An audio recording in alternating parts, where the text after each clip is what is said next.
This one is called There Will Be No Poetry at My Funeral. At the very least, none of mine. If anyone in attendance has the gall, the unmitigated gall, to request for someone to read my poetry at my own funeral, instead read for them The Wasteland by T.S. Eliot. All 50 pages and 15,250 words of it, but replace all the footnotes with some Ruby Core poems. And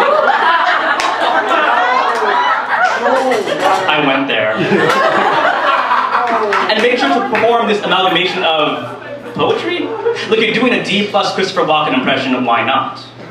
According to the website www.readinglife.com, this should take approximately 1 hour and 1 minute. Very cool.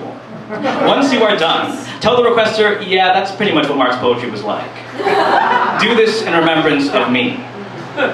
There will be no casket at my funeral. At least no 4 or 6-sided velvet-lined 80 by 30 inch, 180-pound box made from dark cherry wood or 18-gauge steel, none of that. Instead, my casket will take the form, shape, and make of a sandpaper dodecahedron. And if anyone has the gall, the unmitigated gall, to question this funerary aberration, point to the very large sign with tiny, tiny font at the bottom of this abomination of carpentry, which will read, with the aid of magnifying glass, as follows: Sandpaper dodecahedron casket. Because Marc had a few rough edges.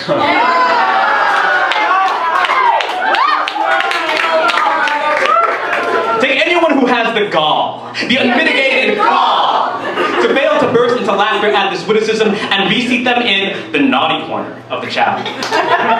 Do this in remembrance of me.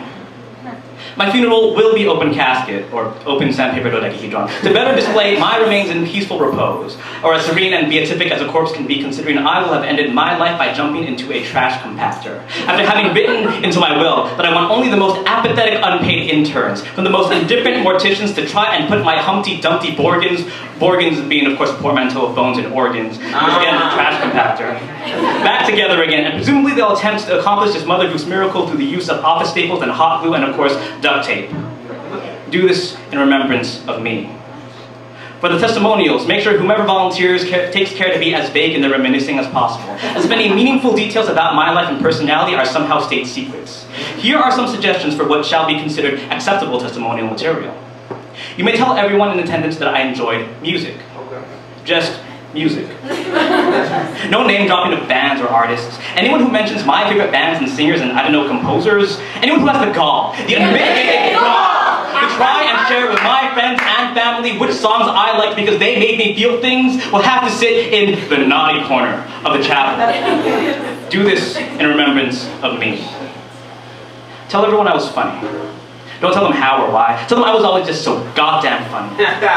Tell them it was a problem, that I had to limit the time I spent around any one person or else risk causing them to laugh themselves to death. If anyone claims to remember a time where I wasn't being funny, tell them, no, you're thinking of some other guy. That wasn't Marc. That wasn't Marc you were with during that unfunny moment, because if it were Marc, that moment would have been funny. And if anyone has the gall, the unmitigated gall, to inquire as to the destination of my soul now that I'm gone and left of my own accord, tell them, no, you know what, that's enough swerving for one memorial service. Let's stick with the classics this time. So remind them that I'm going to hell. To be more specific, remind them I, like Sarah Teasdale, like Kurt Cobain, Robin Williams, Anthony Bourdain, Chester Bennington, like Julian Medina, will be sent to the second ring of the 7th circle of hell to spend an eternity in the wood of suicides. All of us grafted into oak trees, tormented by harpies, able to speak only when our trees are made to bleed. Remind them we deserve this. But maybe that's a little too Catholic. Let's non-denominationalize this a bit to avoid alienating the audience. Remind them then that suicide is the unforgivable sin. That if God will not forgive me for rejecting his breath of life, then they can't forgive me either, because isn't this what the pursuit of righteousness is all about? Being closer to God. Isn't the idea of showing more compassion than the divine categorically an act of blasphemous futility? I've been told that if you're taking a test and don't know the answer to a particular question, you should just skip it instead of wasting all your time trying to figure it out. Man. After all, an oak tree is just an oak tree. Leave us to the harpies. Do this in remembrance of me.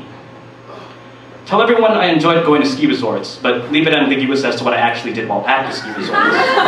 If someone asks, what did Marc do in ski resorts? Sell drugs? Tell them, no. I don't think Marc sold drugs at ski resorts, but you know what? If that makes you feel better, if deciding that Marc sold drugs at ski resorts helps you return to work sooner, well, isn't that what really matters?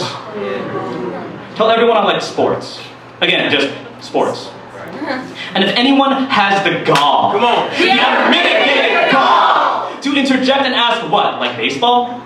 Respond along the lines of, sure, Mark liked baseball, let's go with that. Tell everyone I was fond of beverages. Tell them I liked anime. Yeah.